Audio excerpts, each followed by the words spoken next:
Hello and welcome everyone. I'm going to be trying out a new type of video today. This is my first guide, so any feedback is appreciated on the format of the presentation. Um, and I also want to start by saying a big thanks to all the recent subscribers and viewers. It means a lot to me, and I hope we can continue to grow together.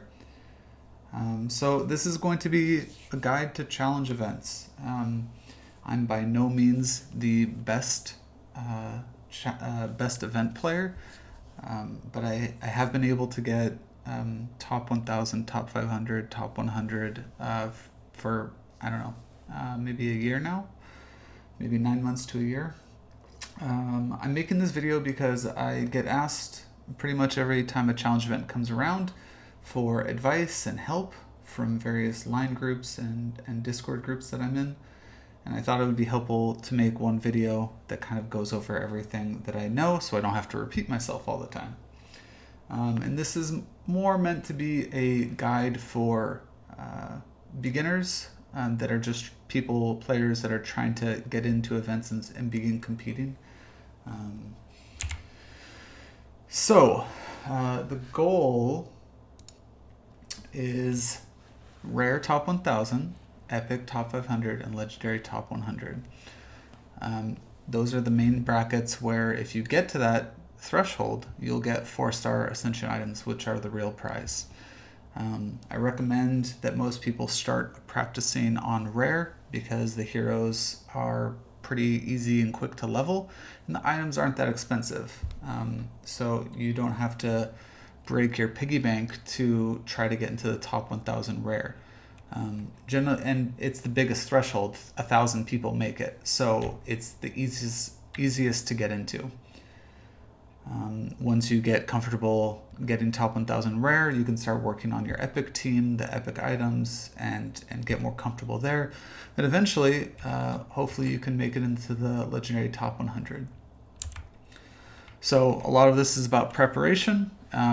You'll want to be prepared, save up plenty of battle items and world energy flasks. And I will say that as I got better at events, I became much more efficient with my items. I used to waste tons and tons of battle items on stages and bad boards and not getting good scores. And I kept doing that over and over again. And it adds up a lot. Now it's to the point where I can pretty much play through each level. I can complete each level once.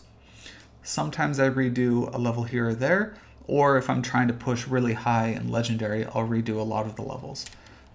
But that's kind of a goal that you can set for yourself, is to only complete a stage once and get a good score that one time. Another tip that I learned is I wasn't really able to compete because my phone was slow and old and janky. So I highly recommend, if you want to compete, you'll want a new phone that's fast. It really, really makes a big difference. Here's what I would kind of say is the estimated number of flasks. You probably need about 10 for rare, 20 for epic, and 30 for legendary. So maybe about 50 or 60 total is usually on average, but it does depend on if there's 10 stages or 15 stages, depending on the event. I think most events now will be 10 stages. The estimated number of items, for the items that you, like arrows, you're probably only going to use on rare, axes you use on rare and epic, bombs you use on epic and legendary.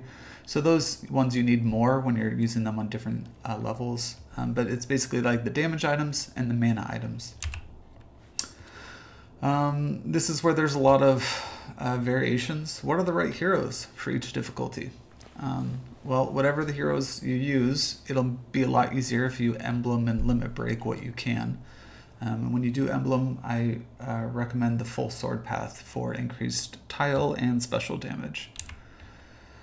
For rare, blue is the most optimal because you have Gunner, who makes some sheer damage, and Nordry, who does elemental defense down. The shared damage really makes you consistent, and you can like make sure that all of the monsters die at the same pace. That way, you can clear the first wave and the boss wave at the same time, and you won't have like stragglers, one enemy on one side that's still alive with full health, because that is really hard to deal with in terms of items and specials. And you want to focus on heroes that do a lot of damage with their specials and have high tile damage. So I prefer Chick Jr. I know a lot of people use Ulmer costume as well for the attack up. I think he's a great choice too. The ideal optimal is probably 2 Chicks and 1 Ulmer. I like using Gato on some of the lower stages because I can use him to snipe that one straggler on the side instead of bringing Gunner. And I don't need Gunner and the defense down to kill the bosses. Just Nordry and Chick Jr. and you can usually kill the boss, 1 or 2 Chick Juniors. Some alternates, if like you can't use blue, green or red are also viable. I don't really run those teams very often, but I do. I know that back in the day you used the season 2 sniper like Namahage, and he's just a single target hitter, and you run 5 of him, and you just keep using his special over and over again. Green team, you can use Costume Brienne for the element down that kind of increases every time they're hit. And the Green Slayer, I think his name is Norrell, he is just a really, really hard hitter. He hits only 2, but he hits so hard that I think he's the highest damage 3-star green. So I usually run Costume Brienne and then 4 of those Slayer guys for green team. Epic, red is usually the most common you'll see because they have Wilbur and Falcon, so they have basically the same thing as the 3-star blues. But they also have Cillian and Colin and Sir Lancelot. The reason Sir Lancelot's really good is because when you're using mana potions on your Cillian to cast his special, normally for a slow hero you would need medium mana and 2 small manas, but with the Sir Lancelot mana boost you only need 1 medium and 1 small. So it's more item efficient to use Sir Lancelot, and you really only ever need 1 hero at the end to keep casting specials. You don't need to keep mana up. You won't mana up Guardian Falcon again and Sir Lancelot again and Colin again. You'll just level up Cillian over and over again. Optional substitutes, Scarlet costume has really high base attack, like 934, I think. So she's a fantastic option for tile damage. You could use blue with some of those 3-star greens and like sapphires and Grim costume.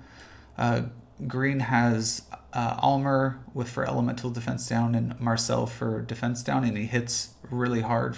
3 at 315%, I think. So he hits 3 very hard, which is great.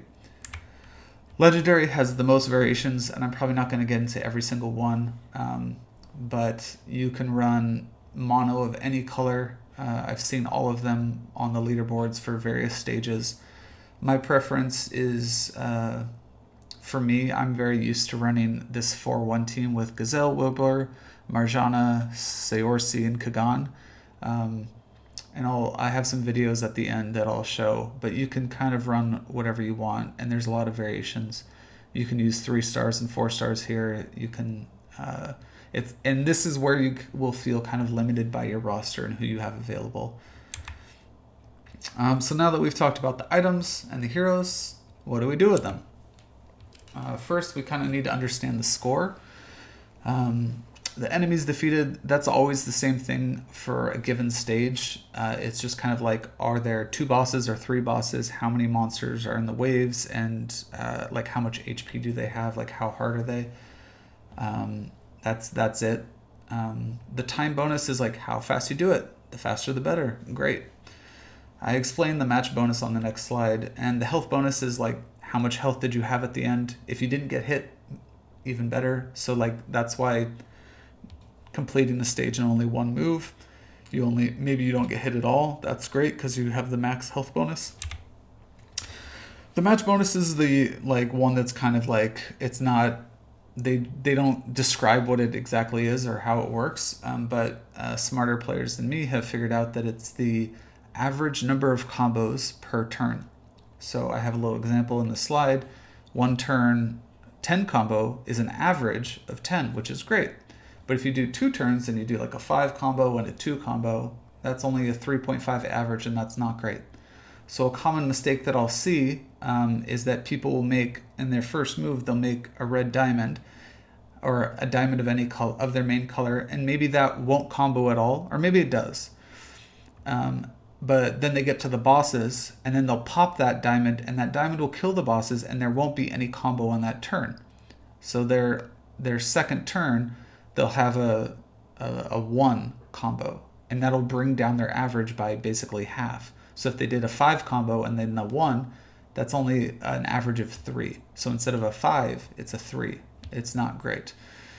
The other thing I wanted to mention was that rare chests can be killed for 5,000 bonus points, which is great, but sometimes they can slow you down because maybe they are shielded and you can't do damage to them. I learned actually this event that if you use Costume Gunner or Wilbur on them and do damage to the other guys, the chests still die, which is great. And I have a video of that at the end. And I think that the people that are going for the top spots are going to try to find chests for every single stage. But just for, rare and epic and top 100 of legendary, when you're beginning, you don't need to worry about getting rare chests on every single level. They help the most on the lower levels of rare. So the logistics to get a high score on any given stage, you need to replay it a lot of times. You need to keep playing it, fleeing, and you just make one move, see if you get a nice combo. If you do, keep playing. If you don't, flee. So what to look for? You look for a nice big board with a big combo. And then the first decision you make is you have to decide, do you want to mana up your damage sharing hero, Gunner or Wilbur, before the first move, or you can wait. Sometimes I want to wait and see how the board plays out, and maybe I'm not even running one of the damage shares, so I'll just make a move, and then if I kill 2 of the enemies, I have a sniper that can kill the third one, like Gato. So this is just something that you gain a feel for with practice and experience. I don't know. I think there's some typos on this slide. I'll fix it later. The logistics continued. You make your first move. If the combo didn't work out, you flee. If the combo went nicely, the first wave should be dead, or your hero should be fully charged or almost charged. And then the second wave, you just blast them with items, whatever you have equipped. And then the boss wave, you have all your specials ready. You blast them with your specials. And then you finish them off with the battle items or manning up your big hitter, like Nordrur, Silly, Nerkagon. You can just keep doing that until they die. Sometimes on the last stages, like stage 9 or 10, that might not be enough. Like you might not have enough mana potions and items to kill the bosses at the end. So you might have to plan accordingly to have a big diamond ready to pop or a big combo ready at the end to kill the bosses. So this is kind of describing the dream. This is what you're kind of searching for when you're opening all these boards and you're fleeing. You see a great big board. Maybe there's a rare chest. That's great. You mana up your Wilbur. You cast a special. You make your big combo move, and it combos 10 times. That's fantastic. Then on the second, third wave, it's kind of the same as the last slide. You just use your items and your specials to kill. And yeah, that's the dream. It's basically the first move. So here we have an example of fishing where I'm just like searching for a good board. I open it up. I tried to make a move within the first 4 to 5 seconds. You don't have to make it in like 1 or 2 seconds. As long as you do it in 4 or 5 seconds, you should be fine.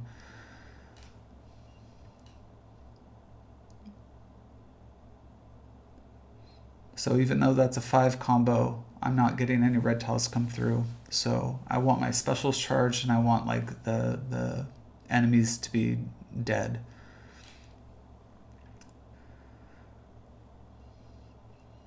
And I'm looking to see if I should mana up any of my heroes for each of these boards, and generally these boards don't look good enough to mana up. So I'm opting not to do that.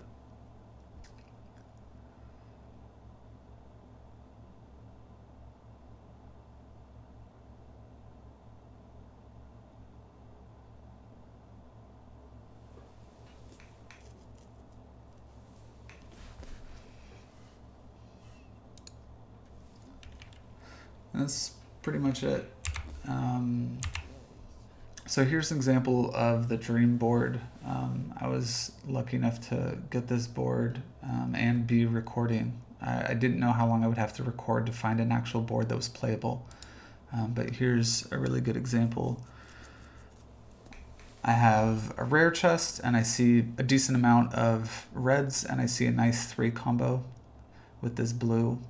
And I actually get a red diamond, and it just keeps going. So it pops my red diamond, and it makes a blue diamond. It pops the blue diamond. It's just an insane combo. It's one of the best combos I've ever had. Second wave, battle items. Third wave, cast specials, and I just have to mana up Kagan a couple more times, and they're gone.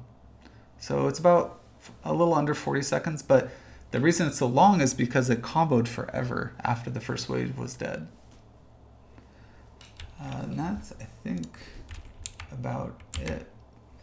I just want to say thanks to all the great eventers I've learned from. Executor is an old school guy who's retired. UCLA Pack, everybody knows her. Tehran is in 7DD. He's a former Alliance mate.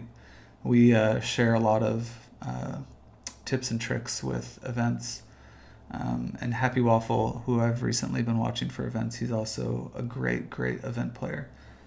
And that's it. I hope that helps people. I hope that answers your questions.